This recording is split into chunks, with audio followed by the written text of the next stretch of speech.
नमस्कार दोस्तों, एक बार फिर से आप सभी का स्वागत है साध्य पीएससी एकेडमी के इस ऑनलाइन ऑफलाइन प्लेटफॉर्म पर। और रोज की तरह आज हम फिर से करने वाले हैं अगले 5 धाराओं को।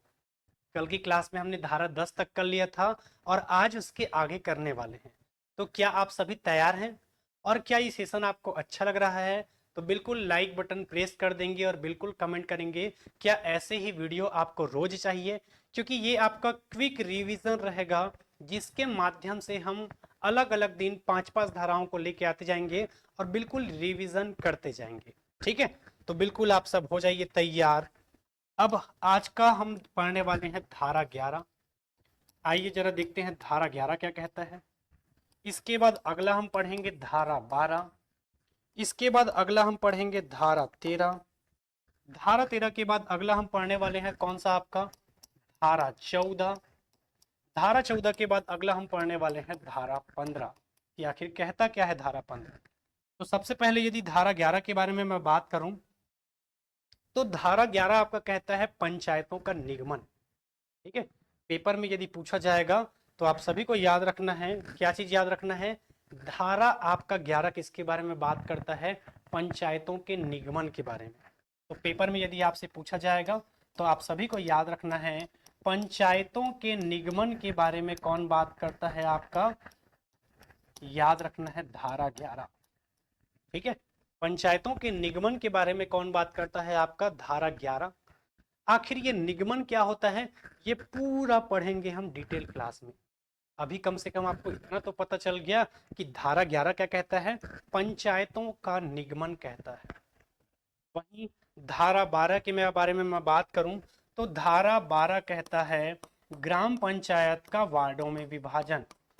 धारा 12 क्या कहता है, ग्राम पंचायत का वार्डों में विभाजन, ये कहता है ग्राम पंचायत का वार्डों में विभाजन, ये कहता है आपका कौन, धारा 12।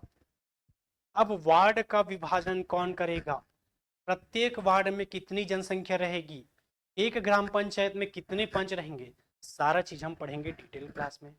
क्योंकि अभी हम पढ़ने वाले हैं केवल 5 धारा, क्विक रिवीजन आपकी 5 धाराओं का। कल की क्लास में हमने देखा था धारा 10 तक, आज हमने देखा धारा 11 क्या कहता है, पंचायतों के निगमन के बारे में बात करता है। धारा 11 क्या कहता है, आपका पंचायतों के निगमन के बारे में बात करता है। धारा 12 कहता है ग्राम पंचायत का वार्डों में विभाजन। वहीं यदि मैं धारा 13 की बात करूं तो धारा 13 किसके बारे में बात करता है, ग्राम पंचायत के गठन के बारे में बात करता है। पर्टिकुलर ग्राम पंचायत के गठन के लिए हम कौन सा अनुच्छेद पढ़ते हैं, यदि आपसे पूछ लिया जाए तो याद रखना है आप सभी को, धारा 13 में हम पढ़ते हैं ग्राम पंचायत के गठन के बारे में। तो यदि आपसे पेपर में पूछ लिया जाए तो आप सभी को याद रखना है धारा 11 में हम किसके बारे में पढ़ते हैं, पंचायतों के निगमन के बारे में। धारा 12 में हम किसके बारे में पढ़ते हैं, ग्राम पंचायत का वार्डों में विभाजन के बारे में पढ़ते हैं। धारा 13 में किस में पढ़ते हैं, धारा 13 में हम पढ़ते हैं ग्राम पंचायत के गठन के बारे में।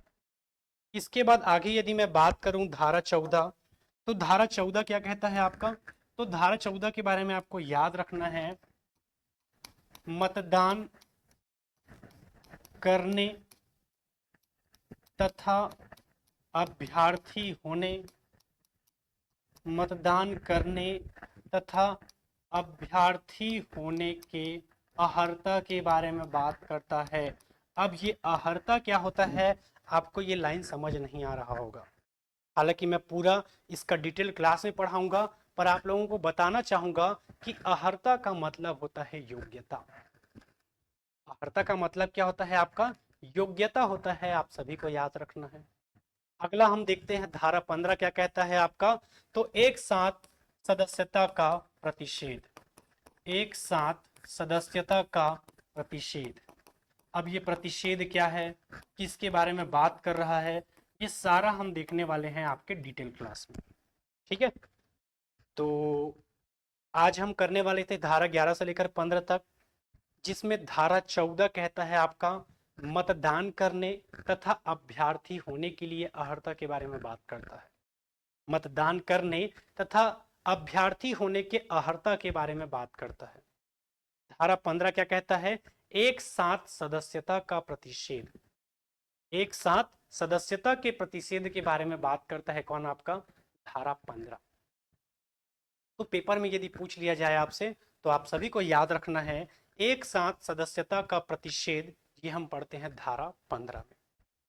और कुछ बच्चों का लगातार डिमांड आ रहा था कि सर हमें हिंदी और छत्तीसगढ़, क्योंकि एडीओ के सिलेबस में आपका हिंदी और छत्तीसगढ़ भी है, तो हम दोनों अपने से पढ़ लेंगे सर, हमें केवल 3 सब्जेक्ट चाहिए थे बोल रहे थे, पंचायती राज, आजीविका और ग्रामीण विकास। तो ऐसे बच्चों के लिए हमने लाया है त्रिनेत्र बैच। नई बैच बिल्कुल प्रारंभ हो चुकी है जिसमें आप ज्वाइन कर सकते हैं। इस त्रिनेत्र बैच में केवल आपको आजीविका, पंचायती राज, ग्रामीण विकास पढ़ाया जाएगा। हालांकि एडीओ के सिलेबस में आपका छत्तीसगढ़ और हिंदी भी है। और कई बच्चों को लगता है कि सर हमने बाकी कॉम्पिटिटिव एग्जाम दिला के हिंदी और छत्तीसगढ़ तो कई सालों तक पढ़ लिया है। तो बिल्कुल ऐसे बच्चों के लिए मात्र 1999 रुपए में ये त्रिनेत्र बैच लाया गया है। सबसे पहले आपको साध्य पीएससी एकेडमी का मोबाइल ऐप डाउनलोड करना होगा और मोबाइल ऐप डाउनलोड करने के बाद फिर आप स्टोर सेक्शन से ये क्लास परचेस कर सकते हैं। ठीक है, आज का हमारा क्लास था। आज हम करने वाले हैं धारा 11 से लेकर 15 तक। धारा 11 क्या कहता है?